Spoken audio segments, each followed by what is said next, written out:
Hey guys, good morning. This is Daniel. This is morning tea. How's everybody doing? Cheers. It is Friday, September 23rd, 2011. For all you Monday through Friday 9 to 5ers, it's Friday. Okay, that was my lame Friday excitement. But I'm sure for all of you guys that are working 9 to 5, Monday through Friday, I'm sure today is an exciting day to get out there. For those of us who have I'm sorry, this chair is still a problem for me. Again, if anybody has a chair that you don't need anymore, let me know. I need a new desk chair. But it's Friday. I mean, I still get excited over Fridays, even though I don't have a Monday to Friday job. Fridays still get exciting. Weekends, sometimes for me, weekends are the busiest time of the week. You know, I'm pretty slow Monday through Wednesday, Thursday, and then come Friday, Saturday, Sunday, I'm just running. But this weekend, I'm kind of slow. I'm going to take it slow because it's again, I'll be gone for a month. I'll be in Texas, so all my Texas friends, I will see you come Tuesday. I will be in Houston on Tuesday evening. So start planning. Who wants to see me? I know that's a little conceited, a little cocky, but hey, maybe some of you do want to see me out in Texas, and I'm happy to be out there. So let's get started. It says putting people on a pedestal, allowing our loved ones to be human. Well, when we fall in love with someone or make a new friend, we sometimes see that person in glowing light. Their good qualities dominate the foreground of our perception, and their negative qualities just don't seem to have any. This temporary state of grace is commonly known as putting someone on a pedestal. Oftentimes, we put spiritual leaders and our gurus on pedestals. We have all done this to someone at one time or another. And as long as we remember that no one is actually perfect, the pedestal phase of the relationship can be enjoyed for what it is, a phase. It's when we actually believe our own projection that troubles arise. Everyone has problems, flaws, and blind spots, just as we do. When we entertain the illusion that someone is perfect, we don't allow them room to be human. So when they make an error in judgment or act in contradiction to our idea of perfection, we could become disillusioned. We may get angry or distance ourselves in response. In the end, they are not to blame for the fact that we idealize them. Granted, they may have enjoyed seeing themselves as perfect throughout our eyes, but we are the ones who chose to believe an illusion. If you go through the process enough times, you learn that no one is perfect. We're all a combination of divine and human qualities, and we all struggle. When we treat the people we love with this awareness, we actually allow for a much greater intimacy than when we held them aloft on an airy throne. I'm sorry, let me say that again. When we treat the people we love with this awareness, we actually allow for a much greater intimacy than we held them aloft on an airy throne.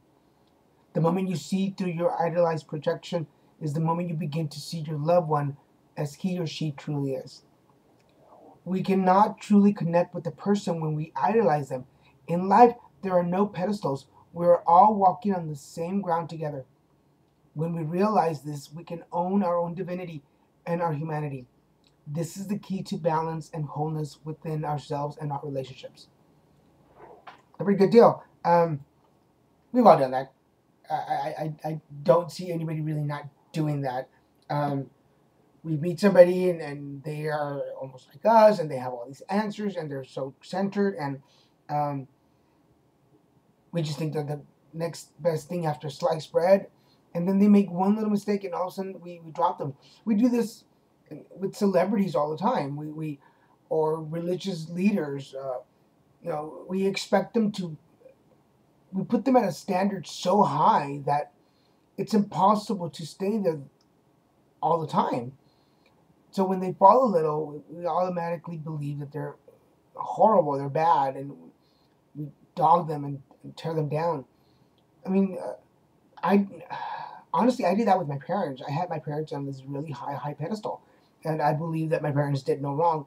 And the moment I found out something was not right, I was just torn apart. I think I had a lot because of my own insecurities. I think that's one of the key parts for me, and it may translate to you. Because of my own insecurities, I only saw the perfection in other people and tried to achieve that. And the moment they made a mistake, the moment they did something wrong, I was completely torn apart because I saw my own imperfections in them, and I didn't want to do that. Does that make sense? You know, it's. I think that's why we.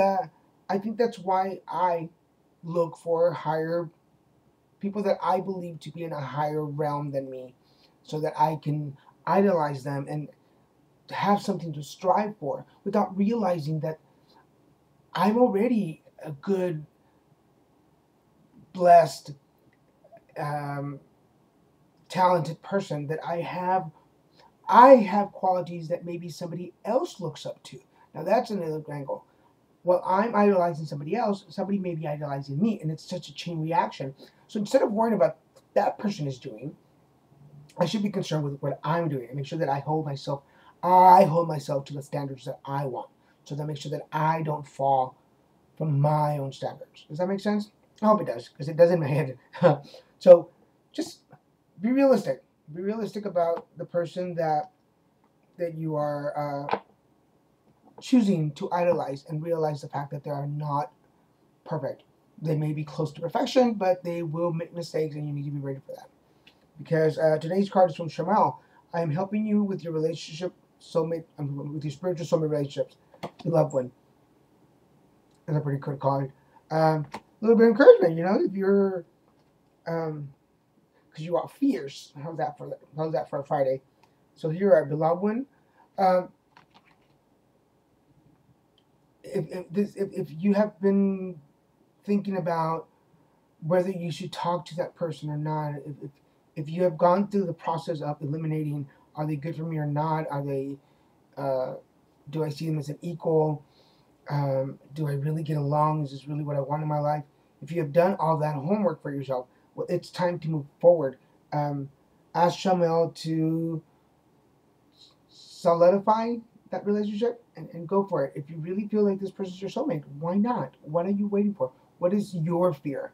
Not what is what are your insecurities, not that person. Does that make sense? Because you have fears.